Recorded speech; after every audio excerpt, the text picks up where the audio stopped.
Siang itu 24 September, saya ingat berinisiatif memotret reformasi di korupsi. Salah satu demonstrasi besar yang melibatkan mahasiswa. Saya pun menaiki tembok untuk melihat lebih jelas keramaian pada saat itu. Saya lihat beberapa warga membantu mengoper logistik ke kerumunan mahasiswa. Saat itu jalanan mulai macet, namun sejumlah kendaraan masih bisa lewat. Sehari sebelumnya, saya ingat ramai di media sosial tentang sejumlah demonstrasi yang digalang oleh para mahasiswa. Beberapa aksi massa berlangsung di sejumlah kota secara bersamaan. Berawal dari Yogyakarta yang terkenal dengan kota pelajar, Jakarta justru menjadi kota terakhir yang melangsungkan demonstrasi di depan gedung parlemen. Sebelum aksi, ramai diberitakan pemerintah hendak mengesahkan undang-undang yang akan melemahkan KPK. Hal ini bagaikan kekecewaan massal karena justru terjadi di awal terpilihnya presiden incumbent untuk kedua kalinya. Presiden waktu itu baru akan dilantik pada Oktober 2019.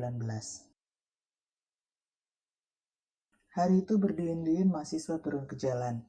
Dalam poster-poster yang saya baca, demonstran mengutuk sejumlah pengesahan undang-undang, seperti RUU KUHP dan RUU Pertanahan.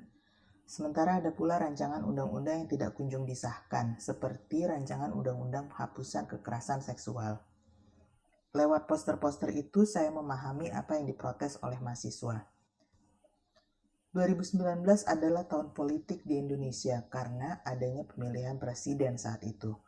Kubu politik terpolarisasi menjadi dua. Perseteruan dua kubu selalu mewarnai demo-demo di Indonesia.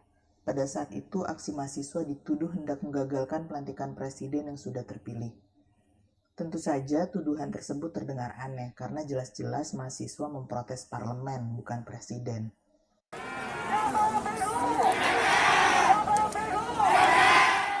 Demonstrasi besar-besaran yang melibatkan mahasiswa terjadi di tahun 1998. Saat itu saya belum berada di Jakarta dan bahkan masih duduk di bangku sekolah. Lewat media massa saya mengetahui bahwa mahasiswa saat itu menduduki gedung parlemen yang sama. Pada September 2019, demonstrasi yang diusung mahasiswa itu mengusung tema reformasi di korupsi. Saya membayangkan apakah peristiwa ini serupa dengan peristiwa 20 tahun yang lalu.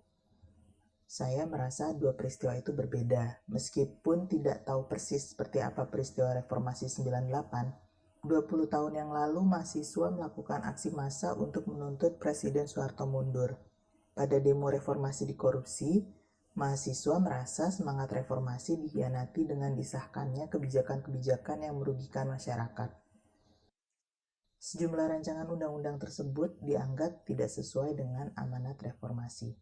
Terlebih lagi, undang-undang tersebut disahkan di waktu-waktu yang genting, yaitu menjelang pelantikan presiden. Seolah-olah ada harapan bahwa masyarakat tidak akan memperhatikan pengesahan undang-undang tersebut. Demonstrasi berlangsung hingga malam. Kericuhan silih berganti. Tembakan gas air mata bertebaran. Saya sendiri sempat terkena gas air mata dan berlari tanpa arah. Beruntung waktu itu saya ditolong seorang mahasiswa. Ia memberikan air kepada saya dan saya segera membasuh muka saya yang terkena gas air mata. Saya pun ikut berlari hingga ke Bundaran Semanggi. Di saat-saat itu, oknum-oknum mulai melakukan pengerusakan fasilitas umum. Pintu tol dibakar oleh entah siapa. Jalanan yang biasanya tidak bisa dilewati pejalan kaki, saat itu hanya ada pendemo, aparat, dan wartawan. Semakin malam akhirnya para pendemo mulai pergi satu persatu. Saya juga memutuskan untuk pulang saat itu. Minggu depannya terjadi lagi demonstrasi besar-besaran. Saya memilih tidak mengabadikannya karena mulai banyak unsur yang terlibat dalam protes-protes selanjutnya. Pada tahun 2020, seperti negara-negara lain di dunia, Indonesia pun mengalami pandemi. Pemerintah pusat dan pemerintah daerah Jakarta tidak sejalan dalam kebijakan penanganan COVID. Saya melihatnya sebagai efek polarisasi politik yang tidak selesai-selesai. Perekonomian tentu saja terimbas. Saya sebagai pekerja lepas sempat tidak mendapatkan pekerjaan selama hampir 4 bulan sejak Jakarta memberlakukan pembatasan sosial berskala besar.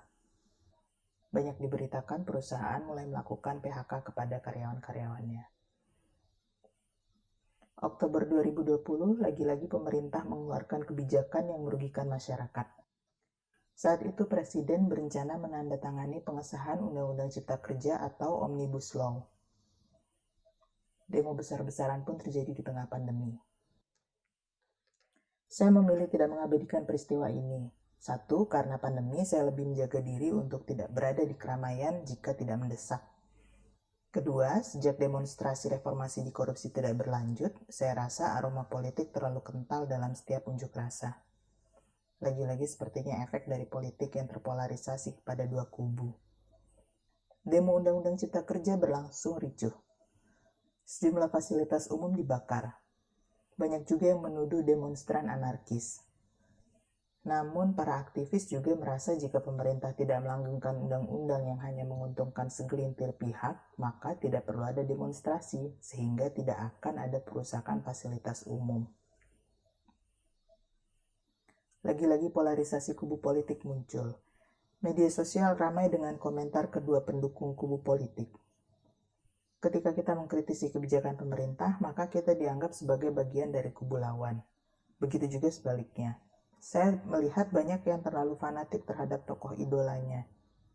Setiap kebijakan dianggap produk dari kubu politik A atau kubu politik B tanpa ada pemikiran kritis apakah kebijakan itu berdampak pada hajat hidup orang banyak. Orang-orang tidak lagi berpikir dengan logika. Saya bukan aktivis, saya juga bukan demonstran. Saya adalah warga yang merasa jika kondisi ini terus-menerus terjadi, justru akan melumpuhkan demokrasi itu sendiri.